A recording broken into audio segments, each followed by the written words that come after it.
Hello everyone, myself Professor Ankur. I welcome all the students to an important gate theory session from the topic of analog circuits. Today we are going to discuss Clipper using Zener diode. So this is a continuation session of the major topic of diode. Let's start with now Clipper using Zener diode.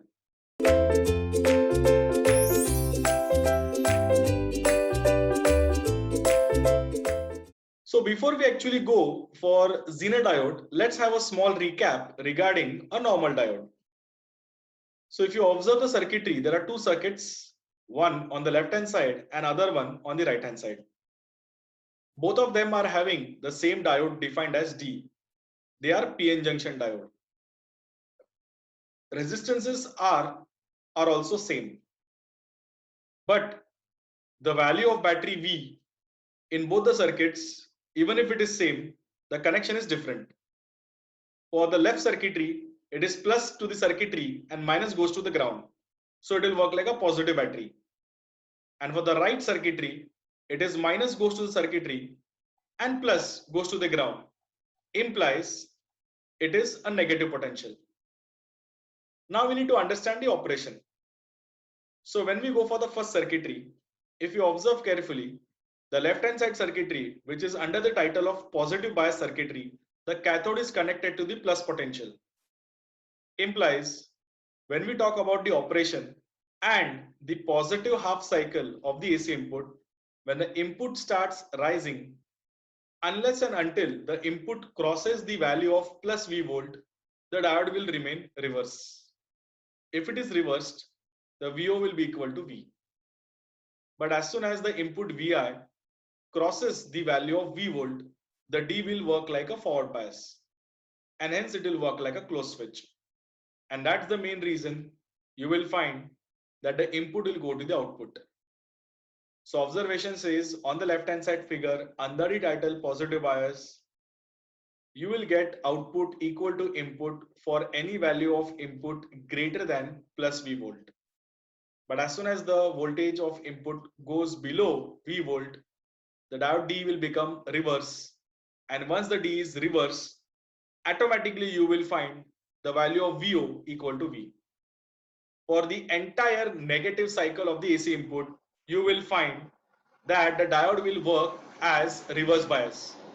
And since it is reverse biased, you will find VO equal to V volt always. End conclusion for the left hand side circuitry, you will find maximum section of the AC input is getting clipped and only a small part of the input for whatever Vi is greater than V volt is retained. For the entire section now means the entire remaining section, the value of VO will retain the value of V volt. Now if you observe, I am going to change the position of the battery. So if you see the right hand side figure now, the battery position is reversed. What will be the impact? The impact is the cathode is now connected to the negative plate of the battery. Automatically, the diode D will be forward bias. So for the entire positive half cycle of the AC input, D is forward bias and the VO will be equal to Vi. Now, as soon as the voltage of the anode goes below the value of minus V, you will find that the diode will become reverse.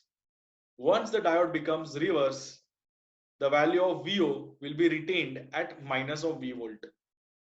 So it is as good as the maximum cycles energy level is retained and only a small section is getting clipped off. So this is a variation when you just change a position of a battery. Now let's go for our main topic or our main focus is Zener. So we all have learned what is the basic concept of Zener in electronic devices. Zener under forward bias works as good as a closed switch, that is an operation similar to a forward bias diode. We are assuming that under forward bias, the Zener will retain a drop of plus 0.7. But an important feature comes under reverse bias. Whenever the Zener becomes reverse bias, it will have no Zener current. But once it goes beyond the breakdown point, the Zener value voltage will be equal to Vz. because it is going to have Zener breakdown. So it's an important characteristics of Zener which will be utilized further under the topic of regulators. But now we are trying to use a Zener in a Clipper circuit.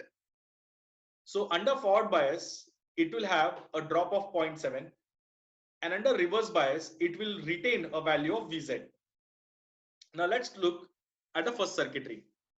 In the first circuitry, if you observe carefully, the input is connected to the diode, defined as Zener, with cathode connected to ground and anode will be connected to the input signal.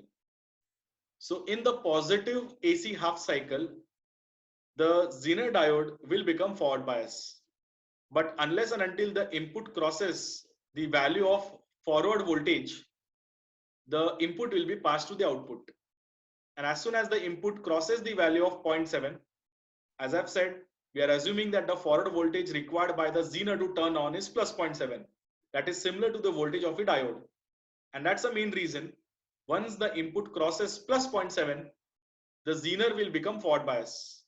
Under forward bias, it will retain a drop of plus 0.7. And hence you will find VO is equal to plus 0.7. But when we talk about the reverse operation, we can consider the negative half of the AC input. Under negative half of the AC input, you will find the Zener will go reverse. Reverse implies it will work like an open switch. And that's the reason VO will be equal to Vin. But as soon as the Zener becomes perfect reverse bias, you will find that it will develop a voltage of Vz. But the Vz is measured with respect to the reverse voltage of the Zener diode, where you will have VO equal to now minus of Vz. Now why this is happening? This is all because once the Zener becomes reverse, it will retain a constant voltage. This is an important feature of a Zener diode. And that is the reason you will get VO equal to minus of Vz in circuitry A. Now when we go to the circuitry B, the arrangement is slightly different. The anode is now connected to the ground point and the cathode is now connected to the input point via R. And that's the reason during the positive half cycle, the diode can become reverse bias. So unless and until it crosses the requirement of Zener breakdown, the Zener will remain under reverse bias and open circuit. The input will be equal to output. But once you find the input ensures that the Zener has entered the reverse bias state, the VO will become equal to Vz. And in the negative half cycle of the AC input, you will find that the diode Zener will be forward bias. So under forward bias, the VO value will become equal to now minus of 0.7. So if you see, by just changing the position or the arrangement of the Zener diode, the impact on output is visible clearly. Now, if I just try to mix the two arrangements, and you will find two Zeners now, D1 and D2. When we talk about the operation of the AC signal and the behavior of diode Zener D1 and D2, you will find one Zener will be forward bias and other Zener will be reverse bias. And that is the main reason when you see the output level, the output clipping potential levels are controlled by Vz plus 0.7 and minus of Vz plus 0.7. Now why it is all happening? Now this is all happening because of the behavior. When we talk about the positive half cycle, D1 will be forward biased and D2 will be reverse biased. We are discussing now figure C. Now in the figure C, in the positive half cycle, D1 is forward bias, D2 is reverse bias. Automatically, the forward drop of the Zener D1 and the reverse drop of the Zener D2 will control the clipping point. We are assuming that both the Zeners are having the same breakdown voltage. Implies Vz1 is equal to Vz2 is equal to Vz. Or you can easily say Vz1 is same as Vz2. So now the output VO will be equal to Vz plus 0.7.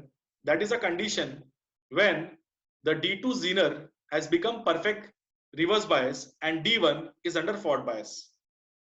When we talk about a negative half cycle, you will find D1 reverse biased and D2 forward biased. So when the input crosses that level of minus of Vz plus 0.7, then only your VO will be equal to minus of Vz plus 0.7. Else, the input will pass to the output point. So if your observation is very sharp, between the two clipping levels, the input is equal to output. And once the signal crosses the level of Vz plus 0.7, both on positive and the negative side, the clipping action will happen and you will get VO equal to Vz plus 0.7 or minus of Vz plus 0.7.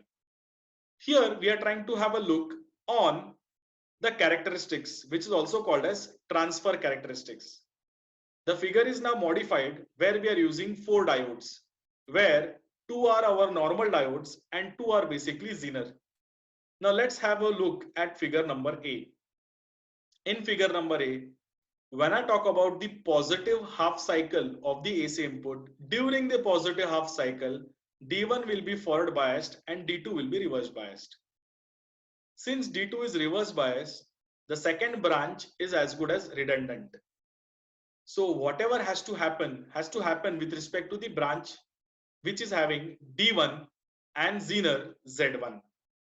So you will find when the input is rising and the input crosses the level of Vz1 plus the forward drop of diode D1, here it is defined as V gamma, which is also defined as Vf, which is 0.7.